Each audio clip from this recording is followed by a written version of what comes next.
I just finished a coaching call with a student in our community, and I could not believe, and it still shocks me, the number of parents, especially older parents, older generation parents, who are still promoting corporal punishment or spanking as a parenting strategy. And it just blows my mind after all the research and study I've done, the self development and introspection, the emotional, logical, and peer-reviewed, like science-backed research that's done around spanking, and there's still so many parents out there that are promoting this strategy. Just blows my mind. So the student was sitting down at the park talking with this older gentleman. This older gentleman was raised in the generation where if he made a mistake or disobeyed, he would get the belt, the boot, or the hand. And he was proud of himself because with his kids, he eliminated the two the severely bad ones, and only used the hand. And he was surprised that his daughter, who has littles, does not use it or is not going to use the hand either. So it is making progress in the right direction, but there's an insurgence of parents who are like anti-permissive parents, which I'm not a permissive parent either. I don't agree with just letting your kids get away with anything without having structure and standards and boundaries. But the pendulum is swinging back, and I am a parent coach here to push against that. I do not agree with corporal punishment whatsoever. Anyway, so this conversation continues, and this guy is just surprised that his daughter's not going to implement the strategy. And my friend was able to confidently say, yeah, we don't use it in our house either, because we've learned these better strategies, and they've learned the damage and destruction that it does to kids' development and long-term relationships. But it didn't start there.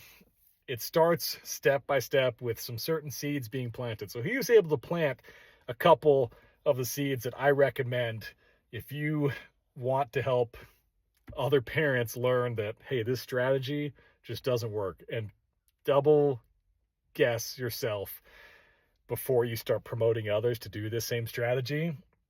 And there's some things you can do to help emotionally and intellectually walk someone through dismantling this old strategy. Step one is ask the other parent who's promoting this strategy how they would implement it, over what situations, how hard, how often. Ask them, okay, what if the behavior persists? What if I have a strong-willed child or somebody who's more emotionally independent or tends to be more debative or argumentative, and the behavior doesn't seem to improve? Start getting their input and they'll start realizing as well that it's too arbitrary. There's not enough specifics. And the argument starts falling apart when you start describing it in a way, okay, how hard should I be striking them? Okay, at a certain point, what's too much? What's not enough? And you'll start finding out that, okay, this strategy only creates a shock in my child's system. So that resets their mind, but puts them in a state of fight, flight, fear, or fawn, which we know is not a learning state. Anywho, then the next step is ask them if they would do it to another adult, or if they would be cool with another adult doing it to them over the same equivalent of misbehavior or development. And what you'll find out is there's a certain stage where it's like, I guess it doesn't work anymore. Did you stop doing it with your teenagers? Or all the way into adulthood, would you be cool with your boss doing it to you, or your spouse, or a coworker, you name it, or a complete stranger? Like, if we wouldn't do it to another adult, why would we do it to a little? That's the next logical step. But you, again, want them to be putting the puzzle pieces together. Like, you're presenting the Legos and saying, hey, here's the Legos, and they'll start putting the pieces together, because then it becomes a part of their identity. So my friend was able to walk him through these 2 key steps to realizing, okay, maybe I need to really reconsider whether or not I should be promoting this strategy. And then hopefully this man goes and does the research, looks up some books, does a simple Google search. But really, in today's world, you can just ask almost any AI and say, hey, what's the research that's been done around spanking and whether I should be using it in my house? It's going to be able to very easily articulate why that strategy is not effective and actually does a lot of damage. And that's really where it sinks in. That's where it's like, dang, I've used this in my house, or dang, this was used on me so much. And I can see where there's parts that did damage. And, just because it's been done doesn't mean you're a lost cause or hopeless, or whether you've used it. It's not the end of the world, but I think parents would really consider whether they're promoting it or using it as a strategy if they knew the damage that could be done, or the studies, both temporary and long term. Why would we ever do something that makes our kids' lives that much harder than it already is? Because we want to set them up for success. We want them to be able to do difficult things and have confidence, have great mental and emotional intelligence. And spanking does not help that whatsoever. They did studies to try to find out if it would be, and it was not. It was not. All it did was get a temporary result of a behavior to stop in that moment. Didn't teach long-term skills, anything like that.